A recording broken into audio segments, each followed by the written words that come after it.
да дозволите препишување, да дозволите лажење на испитите, што ќе се случи потоа? Пациентите ќе умираат од рацете на таквите доктори, парите ќе се губат во рацете на таквите финансиери, правдата ќе исчезне кај юристите и судиите, крахот на образованието е крах на нацијата. Ете тоа нам ни се случува. Ние сме доведени до ѕидот.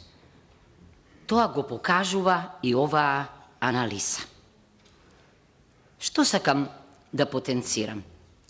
Значи, тоа ме инспирираше и представникот на синдикатот. Што покажуваат овде бројките? Бројките покажуваат нешто што е шокантно, дека, особено онаа бројка, дека преку 40% од оние кои завршиле универзитетско образование се невработени. Најголем процент на вработеност имаме кај оние со средно образование. Зошто младите се заминуваат? Затоа што на погрешни луѓе се наоѓаат на погрешни места. Затоа што најдобрите млади им е оневозможена кариерата.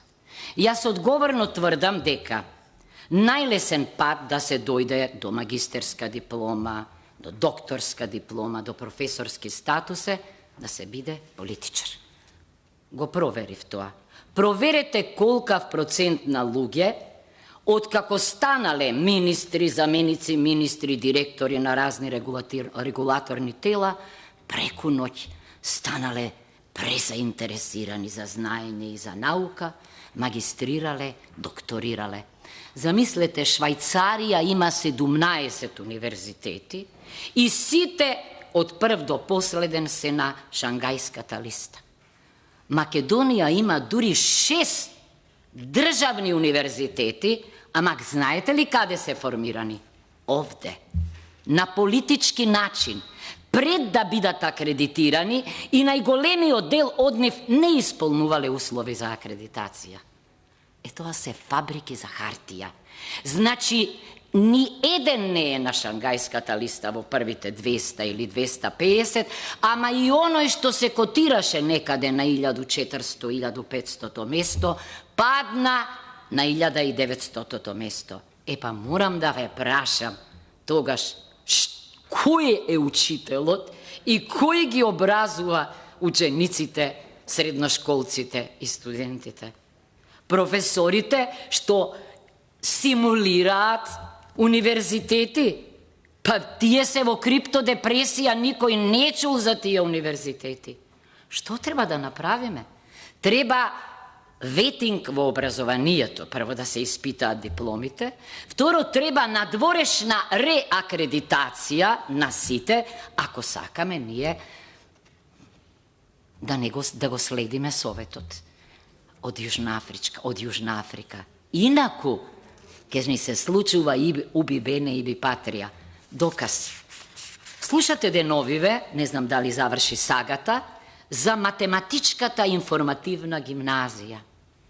Тамо би требало да учат најталентираните, иначе ние воопшто не водиме сметка за најталентираните. И замислете, ученициве тврдат со докази дека повеќе знаат од некои кои треба да ги учат, а дека оние кои им биле идол, инспирација, не ги вработуваат. Епа погодете кој стои за тоа. Значи, лошото образование во оваа држава прво го персонифицира тој најгоре министерот за образование. Второ, кој би се нафатил да стане министер ако ние имаме во регионот најниски издвојувања за образование, замислете за наука под 1%, 0,08%. Од тоа сакате да зборуваме ние за добри младински политики?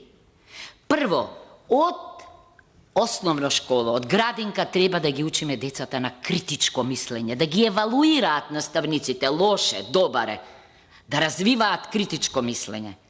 Потоа, се знае, кога ќе заврши некој, видете во другите држави, во втора, во трета година на факултет ги бомбардираат најдобрите студенти со барања за интервјуа по министерствата, по фирмите, во економијата. Зошто? Па заради тоа што, нели, од нив зависи дали ние ќе бидеме европјани или ќе останеме на Западен Балкан овде затворени. Па ако најдобрите заминуваат, тие се европјаните и американците. Со просечни и подпросечни ние не можеме да фатиме чекор, технолошки, информатски и така натаму. Тогаш ќе ни се случува она на што Бертранд Расел укажува, дека умните размислуваат, се думаат пред да одлучат, а просечните и подпресечните веднаш носат одлуки, немаат дилеми. Бидејќи бројот на вториве е далеко поголем, тогаш јасно е што ни се случува. Значи, што треба да направиме? Прво, да ја преиспитаме универзитетската мрежа. Второ, да воведеме многу строги критериуми за учители, наставници и професори, како што тоа го прават во Франција, како што тоа го прават во Шведска.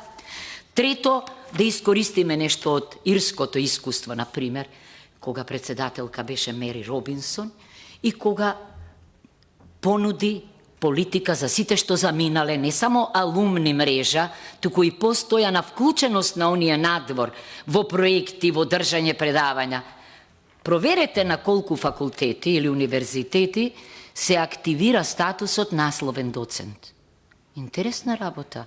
Младите имаат отпор кон давање титула насловни доценти на луѓе кои докторирале и магистрирале на странските универзитети. Тие ја кренаа Србија, правниот факултет и останатите на Шангајската листа и во Словенија. Зошто? Бидејќи веднаш во споредбата ќе се најдете горе. Значи да не се откажуваме од најуспешните и од највредните. Господинот од синдикатот ме потикна на нешто, не знам дали знае, меѓутоа основачи на London School of Economics and Political Sciences се, значи, Беатриса и Сиднеј Веб, синдикалисти, кои на тој начин мислеле дека ќе создадат едно вредно, конкурентно образование. Значи, главниот проблем, колешки и колеги, е овде. И ние овде формиравме некои факултети со обично кревање на раце. Така не се формираат факултети и универзитети. Да ги насочиме парите кон она што останало уште добро, ако сакаме да стане конкурентно. Да не ги фрламе во ветар. Срамота е да се фалиме дека по глава на жител имаме повеќе доктори од што Британија. Дали знаете тоа вие? Ама да видиме кои се тие професори и доктори. Значи, ви благодарам за анализата, ми ги потврди сомнежите. Младите треба да бидат критички, младите треба да влезат во политика, да формираат партии, да не избркаат нас овде просечните и подпросечните.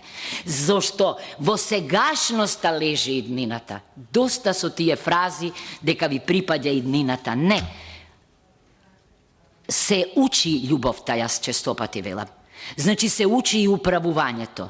Најдобрите треба да бидат на најважните функции. Тогаш ние ќе одиме напред. Благодарам.